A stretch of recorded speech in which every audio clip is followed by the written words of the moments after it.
보람되어 우리가 언제나 하나님 앞에 서 있는 하나님의 백성으로 살아가게 하여 주옵소서. 예수님의 이름으로 기도합니다. 아멘. 자, 오늘 성서시대 생활풍습, 오늘 결혼 풍습에 대해서 한번 살펴보겠습니다. 오늘 말씀은 누가복음 15장 8절 10절 말씀 같이 합독하겠습니다. 어떤 여자에게 드라크마 10립이 있는데 그가 그 가운데서 하나를 잃으면 등불을 켜고 온 집안을 쓸며 그것을 찾을 때까지 샅샅이 뒤지지 않겠느냐. 그래서 찾으면 벗과 이웃 사람을 불러 모으고 말하기를 나와 함께 기뻐해 주십시오. 잃었던 드라크마를 찾았습니다 할 것이다. 내가 너희에게 말한다. 이와 같이 회개하는 죄인 한 사람을 두고 하나님의 천사들이 기뻐할 것이다. 아멘. 예. 우리가 잘 알고 있는 드라크마를 찾은 여인, 잃어버린 드라크마를 찾은 여인에 대한 말씀입니다. 왜 이 여인은 그 한 드라크마를 찾았는데 그 찾은 기쁨에 온 잔치를 거칠 만큼 그렇게 크게 기뻐했을까? 살펴보도록 하겠습니다. 먼저 지난 시간 저희가 가족의 구조와 형태에 대해서 말씀을 나눴었는데요. 먼저 이스라엘은 그 가부장 중심의 사회였습니다. 그래서 모든 게 남성 중심의 사회였고, 그리고 일부 다처제가 허용되었던 사회였다. 그래서 사실 이제 우리가 성경에도 보면은 오병이어 역사에서도 여성을 계수하지 않고, 그리고 또 성경에서 여성의 증언은 법적 증언의 효력이 없는, 그러니까 다시 말해서 정말 굉장히 남성 중심의 가부장적인 사회였다라는 것을 우리가 기억을 같이 나눴고요. 그 다음에 또 하나는 이 확장 가족과 공동체 중심 사회, 다시 말해서 가족 중심이었습니다. 가족인데 우리처럼 이게 핵가족이 아니라 대가족. 그래서 많게는 3대에서 4대까지도 같이 지내는 이제 그런 대가족 중심이었습니다. 그래서 그런 가족들이 모이면 그것이 씨족이 되고, 그것이 더 모이면 지파, 그리고 민족으로 이렇게 형성되는, 그래서 그 가족 단위였고, 가족의 가장 중심 권위는 가장이었습니다. 그 아버지의 권위가 가장 강했고, 그 아버지의 권위가 어느 정도였냐면은 자녀를 팔 수도 있고 자녀를 제물로 바칠 수도 있을 만큼의 그런 아주 강력한 가장의 권위가 있었다. 그리고 가족 구성원들마다 정확하게 역할이 나눠져 있었다.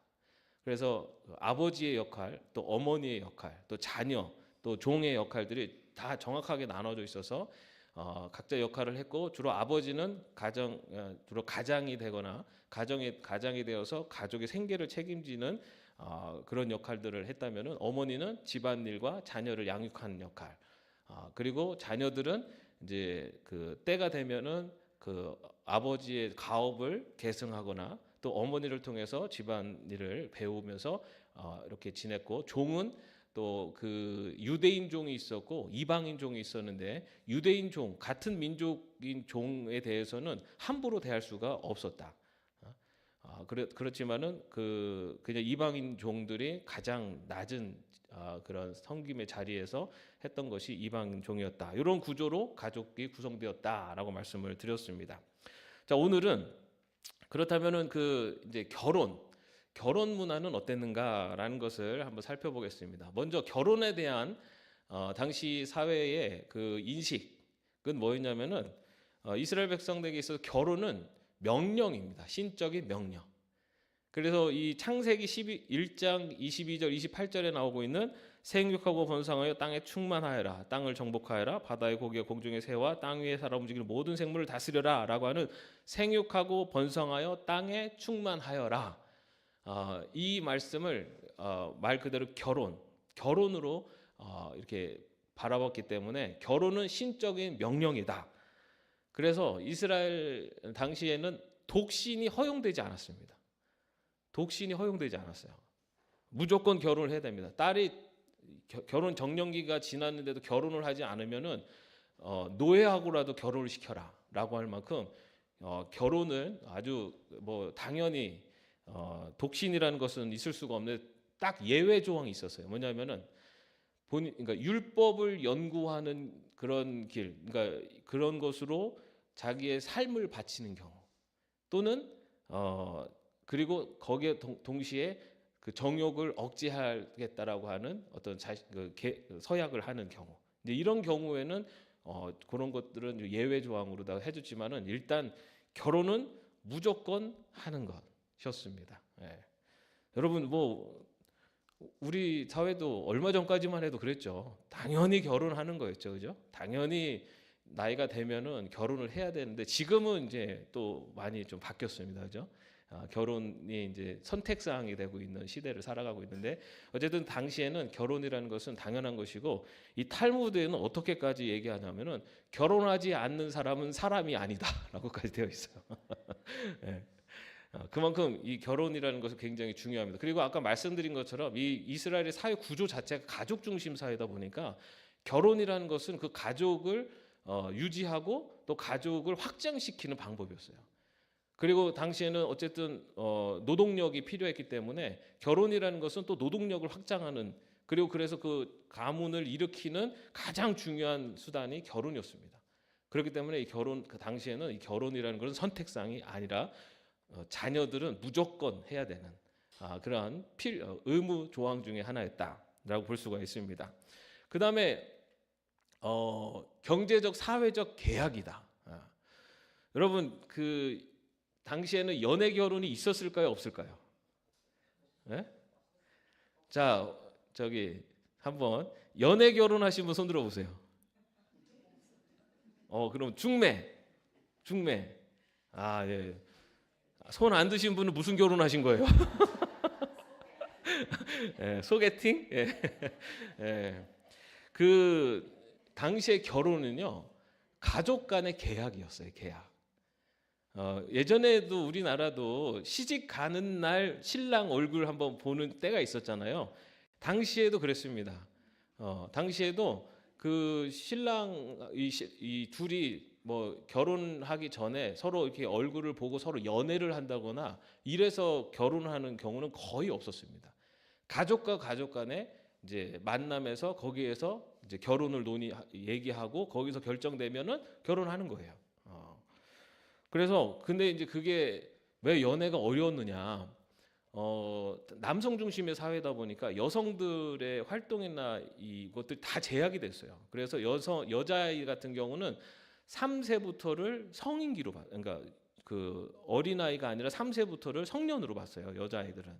그래서 3세가 되면 그때부터 그 여자아이의 그런 모든 것들을 다 제한을 했습니다. 남자아이는 그 9세부터 이제 그 일종의 이제 좀 성년으로 이렇게 봤습니다. 보통 성년식은 12살인데 3살부터 9살부터는 이미 남자와 여자아이로 이렇게 봤기 때문에 여자의 그런 모든 것들을 통제해서 외출도 어려웠고요. 그리고 뭐 남자를 만나거나 하는 것들은 거의 불가능했습니다. 그리고 그런 것들 항상 그 가족 중심의 사회다 보니까 항상 지켜보는 사람들이 있죠. 그죠? 아버지나 남자 형제들이 항상 지켜보고 있기 때문에 연애를 한다는 것은 사실은 거의 불가능합니다. 그래서 그런데 이제 성경에 보면 약간 예외 조항도 있어요. 그죠? 이렇게 좀 둘이 좀 마음이 통해서 이렇게 좀 결혼을 하는 경우도 있죠. 뭐 야곱이 라헬을 첫눈에 보고 반해가지고 그 7년 동안 그냥 노동을 하면서 했던 것처럼 그렇게 막 이 가족 간의 결혼 계약이 아니라 이렇게 눈이 맞아가지고 이렇게 결혼하는 경우도 있습니다. 그러나 굉장히 특별한 경우예요. 굉장히 특별한 경우고 대부분 보통의 경우는 다 가족 간에 이제 계약으로다가 형성이 됩니다. 그런데 그 결혼에도 제한이 있어요. 뭐냐면 일단 고륙지친 이 친족들, 그러니까 가까운 형제나 친척 간에는 결혼을 못 하겠습니다. 그거는 이제 그런 저기가 있고, 그 다음에 이제 타민족, 이스라엘은 이스라엘 사람들 하고만 그 민족 안에서 결혼을 해야지 이방민과 결혼하는 것은 일단은 금하도록, 그거는 율법에 또 그렇게 되어 있습니다. 그리고 뭐 제사장 같은 경우는 레위족하고만 결혼할 수 있도록 이제 이런 식으로다가 좀 제한이 있었는데 그런 내용이 있었는데, 그리고 이제 당시에 이제 결혼을 할 때는 그런 이 비슷한 성장 배경과 그런 그러니까 비슷한 가족끼리 결혼을 했습니다. 그게 원만한 결혼이었어요. 너무 이렇게 큰 차이가 나는 가족하고는 잘 결혼을 하기보다는 비슷한 배경, 성장 배경이나 환경이 좀 비슷한 가정이 결혼을 했고, 그 다음에 이제 결혼하는 여성을 볼 때 가장 중요한 게 어떤 게 뭐냐면은 성품이었습니다. 성품, 원만한 성품. 왜 그러냐면은 이 핵가족이 아니라 대가족이다 보니까 사실은 사람들과의 관계 속으로 들어가는 거잖아요. 그러니까 성품이 모나거나 하면은 거기서 함께 어울리지를 못했기 때문에 원만한 성품의 여인을 굉장히 이제 선호하는 여인 중에 하나였습니다. 그리고 그 당시에 또 결혼에 있어서 금지됐던 게 뭐냐면은 연상과는 결혼하지 않았습니다. 그러니까 여자가 자기보다 나이 많은 남자랑 결혼을 하지만 나이가 적은 남자랑은 결혼하지 않았습니다. 결혼을 못했습니다.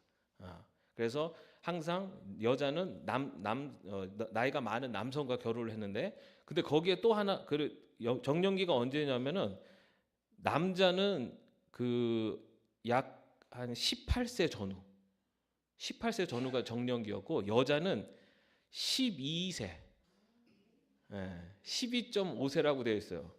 12세가 당시에는 성인식하는 그 나이였어요. 그러니까 성인식이 지나면은 여자는 결혼을, 그게 정년기였어요. 12살. 여러분, 우리나라는 예전에 몇 살, 우리나라도 빨리 결혼하지 않았어요? 여자들 같은 경우는 시집을 빨리 갔죠. 그죠? 예. 이스라엘도 12살 넘으면은 여자들은 이제 결혼. 그래서 12살이 넘어서 13살이 가기 전. 그러니까 성인식이 끝나는 그때가 되면 딱 정년기여서 그때 이제 결혼을 시켰습니다. 여자들이 가고 싶어서 간 건 아니에요.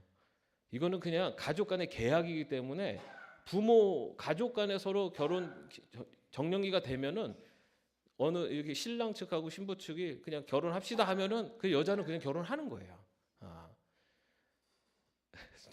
지금 같으면 생각도 못할 일이죠, 그죠? 그런데 그때는 그렇게 했습니다. 그래서 근데 사실 12사람은 너무 어린데 그러잖아요. 근데 여러분 당시에 평균 수명이 44살이었어요. 다윗 시대 평균 수명이 44살. 지금처럼 90살, 100살에 사는데 12살이면은 야, 앞으로 7, 80년을 시집살이를 해? 이렇게 생각하면 아득하지만 44살 요 전후가 평균 연령이었어요. 평균 수명. 그러니까는 엄밀히 따지면은 지금 12살이면은 오늘날로는 한 24살, 26살 요 어근이에요. 그러니까 거의 비슷한 거죠. 예. 그때가 그렇게 이제 결혼을 했습니다. 그래서 그렇게 이제 연상이 여인과 결혼을 할 수가 없었고, 또 하나는 이 남자와 그 신랑과 신부의 나이 차이가 너무 많이 나는 경우도 그것도 결혼을 금했어요. 뭐 이유야 뭐 보이죠, 그죠? 남자가 나이가 너무 많으면 얼마 안 있다가 이제 남자가 먼저 떠나버리잖아요, 그죠? 남자가 이제 가부장 중심의 사회였기, 남성 중심의 사회였기 때문에 한 가정에 남자가 세상을 떠나버리면은 그나마 아들이 성인이 되거나 해서 부양을 할 수 있어 모르겠지만, 그렇지 않으면 그 여인은 과부가 돼서 그 당시 사회에서는 정말 먹고 살기가 힘든. 그래서 정말 갈 곳이 없으면은 그 길거리 여자로 살아야 되는 그런 그 시대였기 때문에 너무 나이 차이가 많이 나는 경우에는 결혼을 좀 금하는 이제 그런 제약이 좀 있었습니다. 그리고 이 결혼은 또 하나의 의미는 자녀 출산의 의미가 있습니다. 예, 결혼을 하는 의미가 뭐 남녀의 이렇게 하나가 되는 결혼 생활을 하고 가족을 이끌어가는 것도 있지만 중요한 것 중에 하나는 자녀 출산이었어요.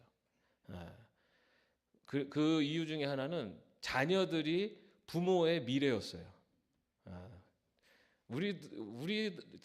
우리도 비슷하잖아요, 그죠? 옛날만 해도 자녀들을 많이 낳는 이유들 중에 하나는 또 자녀들이 부모를 봉양하잖아요.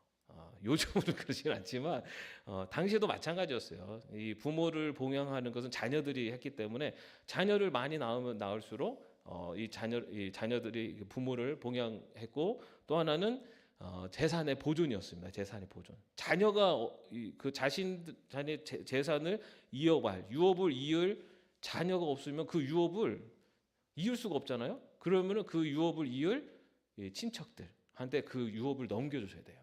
그러다 보니까 자녀가 있어야지 그 재산을, 그 유업을 이어갈 수가 있습니다. 그 중에서도 누구였을까요? 남자였을까요? 여자였을까요? 남자였어요. 남자가 그 유업을 이어받을 수 있기 때문에, 그래서 이 당시에도 남자 선호, 아들 선호가 뭐 기본이었죠. 그래 아들이 그 재산을, 유업을 이어가기 때문에 그런 의미가 이 결혼에 다 포함되어 있습니다. 자, 그러면 이제 그러면 과정이 어떻게 되느냐? 뭐 오늘날은 그냥 결혼식 딱 하면 결혼하고 신고하면은, 결혼 신고하면은 되지만, 우리가 잘 아는 것처럼 당시에 결혼은, 그 이스라엘은 결혼 과정이 있었죠. 첫 번째는 이제 약혼이 있습니다. 약혼, 오늘날로 말하면. 근데 이 약혼을 할 때는 가족과 가족이 만남이라 그랬잖아요. 그런데 이제 어떻게 하냐면은 신랑 측의 사람과 신부 측은 주로 이제 그 장인이 되겠죠. 장인. 신랑 측은 오늘날로 말하면 뭐 시아버지가 가서 하지 않았어요.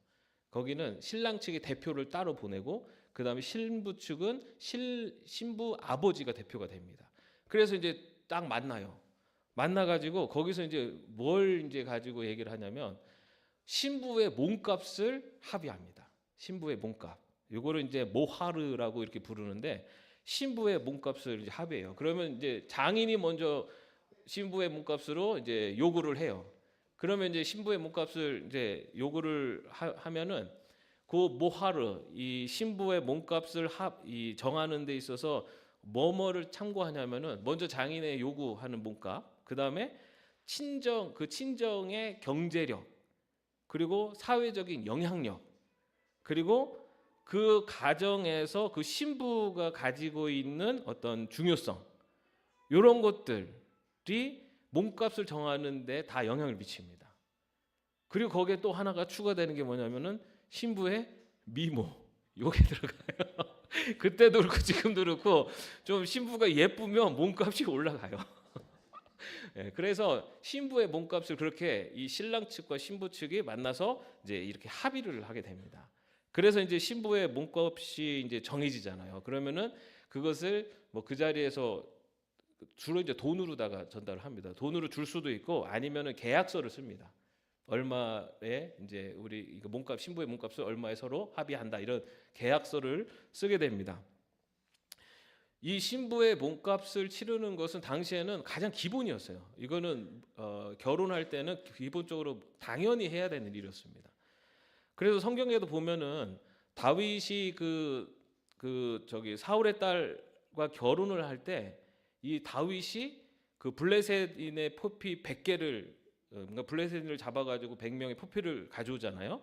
요것도 사실은 신부의 몸값이었다라고 이렇게 봅니다. 신부를 데려오려면 몸값을 치러야 돼요. 그리고 우리가 아는 것처럼 야곱이 라헬을 위해서, 그리고 그 레아를 위해서 7년 동안 일을 하잖아요. 근데 그것이 일종의 신부의 몸값입니다. 신부의 몸값을, 그 신부를 데려오기 위해서 몸값을 지불하는 거예요. 그런 식으로 그 신부의 몸값을 치르는데, 근데 여러분 그렇게 생각하면은 이 딸을 가지고 장사를 하는 것 같은, 좀 친정 아버지가 너무 좀 그렇다, 그죠? 너무, 그래도 딸인데. 근데 이 신부의 몸값이 어디에 주로 쓰이냐면은, 그 딸 시집 보낼 때 살림 준비하고, 그리고 이렇게 뭐 이런 치장하고 하는 그런 것에 신부의 몸값의 한 3분의 2 정도가 쓰였고요. 그 다음에 나머지는 지참금으로다가 줬습니다. 그러니까 이 당시에 이게 그 신부의 몸값 하니까 신부 측에서 딸 팔아가지고 한번 한몫 잡으려고 했나, 이런 생각이 드는데, 그렇지 않아요. 결혼을 시키는 딸, 그 딸의 지참금 그리고 그런 살림이나 이런 거 준비하는 거에 또 그 돈을 썼습니다. 그렇지 않은 그 아버지도 있었겠죠.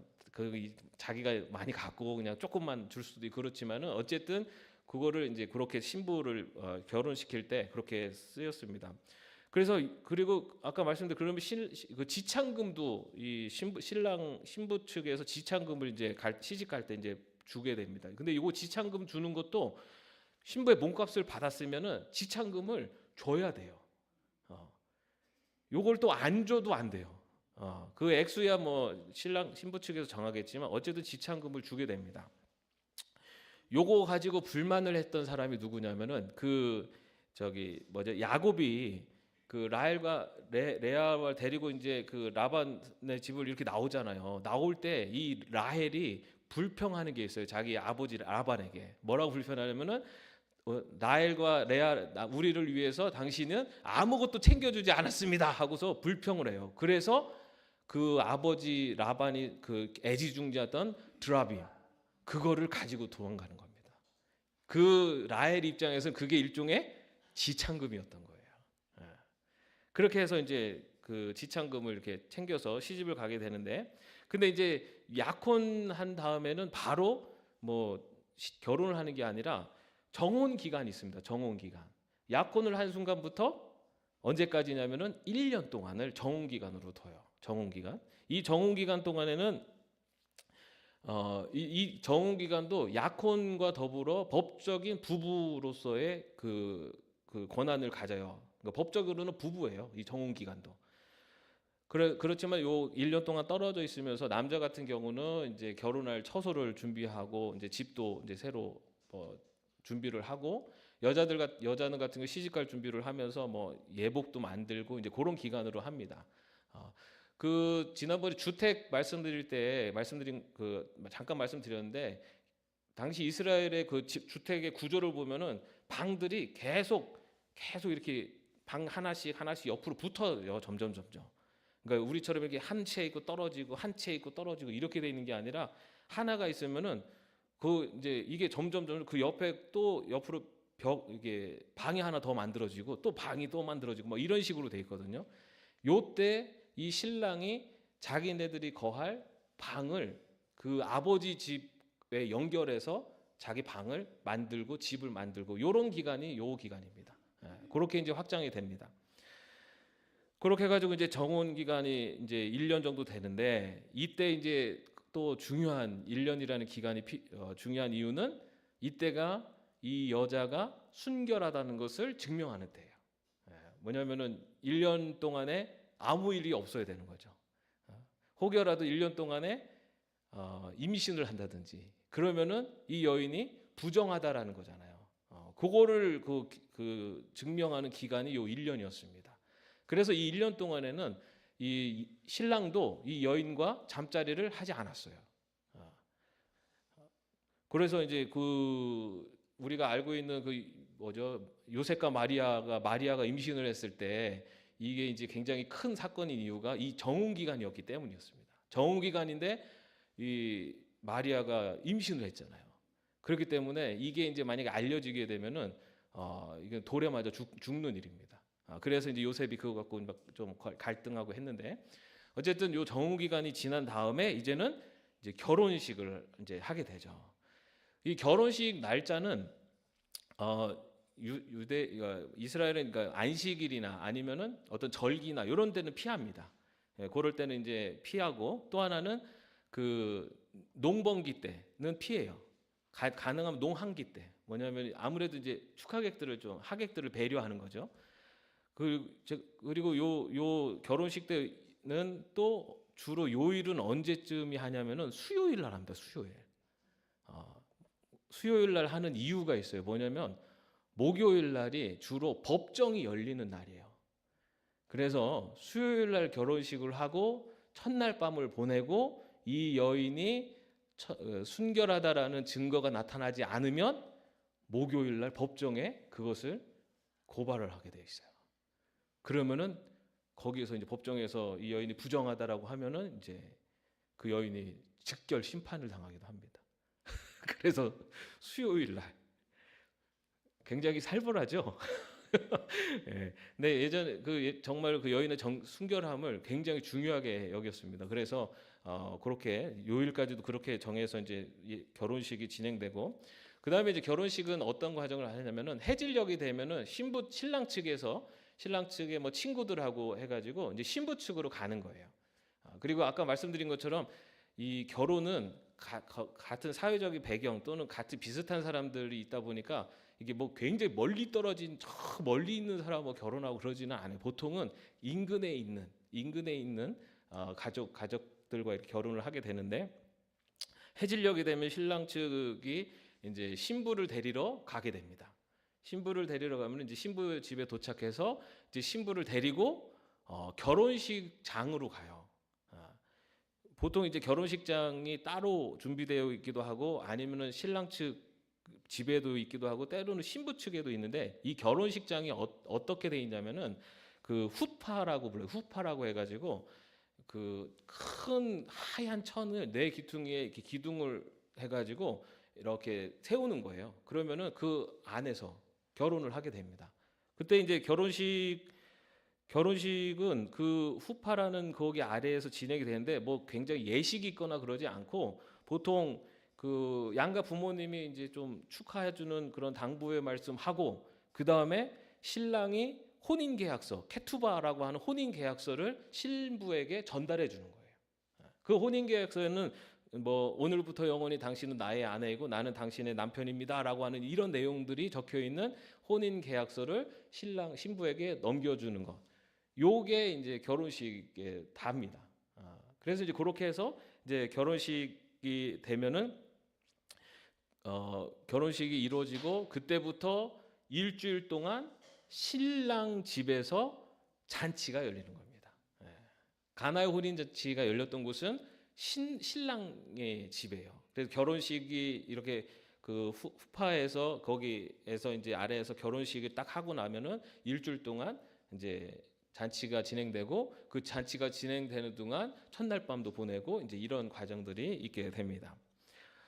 그리고 이 결혼식 때는요 가장 아름답게 치장을 합니다. 신랑도 그렇고 신부도 그렇고, 신부도 친구한테라도 빌려서라도 막 이게 아주 보석으로다가 이제 가장 화려하게 치장을 해요. 이날만큼은 두 사람이 왕과 여왕이다라고 하는 그렇게 이제 취급을 받기 때문에 그렇게 아주 화려하게 치장을 해서 결혼을 하게 됩니다. 자, 이렇게 이제 결혼이 돼요. 자, 그런데 오늘 우리가 읽은 말씀, 드라크마를 잃어버린 한 여인에 대한 말씀인데, 이것이 결혼과 무슨 관계가 있을까?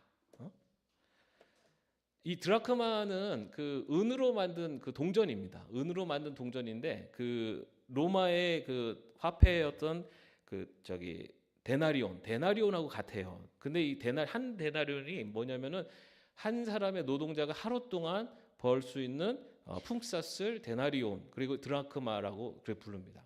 드라크마가 바로 은전 한 입인데 그것이 한 노동자가 하루 동안 벌 수 있는 값이에요. 오늘날로 하면 좀 얼마 정도 할까요?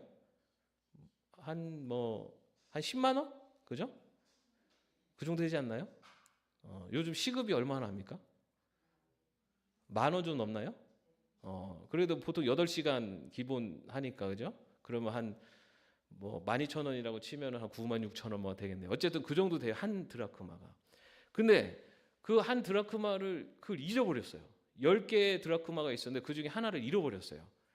근데 그거를 지금 굉장히 찾으려고 노력을 하거든요. 근데 여러분, 지난번에 우리 집 구조할 때 말씀드린 것처럼 이스라엘 집은 창문이 작아요. 저 위에 작게 환풍만 정도 될 정도로 해서 낮에도 등불을 켜야만이 보입니다.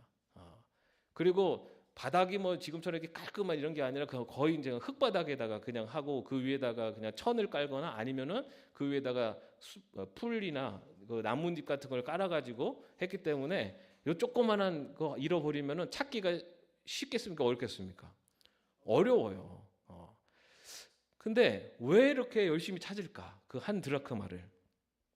왜냐면요, 당시에 이제 결혼 지참금을 이제 그 시집 갈 때 줬다고 그랬잖아요. 결혼 지참금.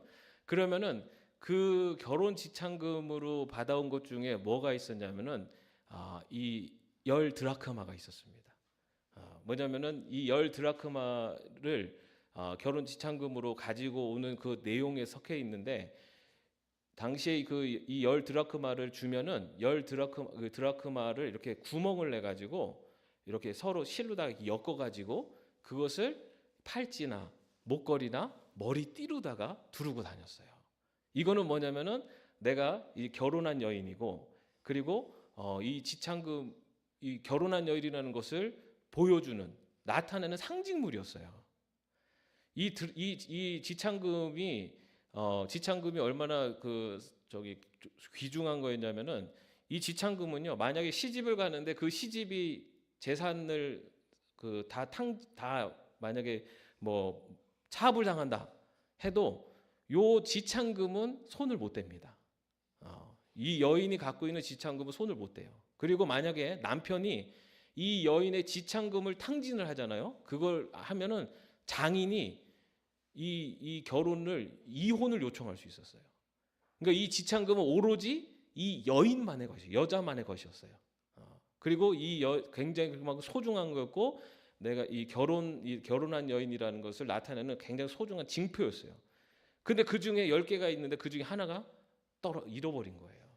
그러니까 이 여인이 그것을 찾기 위해서 엄청나게 열심히, 그러니까 굉장히 열심히 그 지참금을 찾은 거죠. 사실 이 드라크마, 한 잎의 드라크마는 사실 그 값어치는 그렇게 큰 값어치는 아니에요. 그런데 이 여인에게 있어서 이 드라크마는 지참금으로서 결혼을 상징하는 굉장히 소중한 거였죠.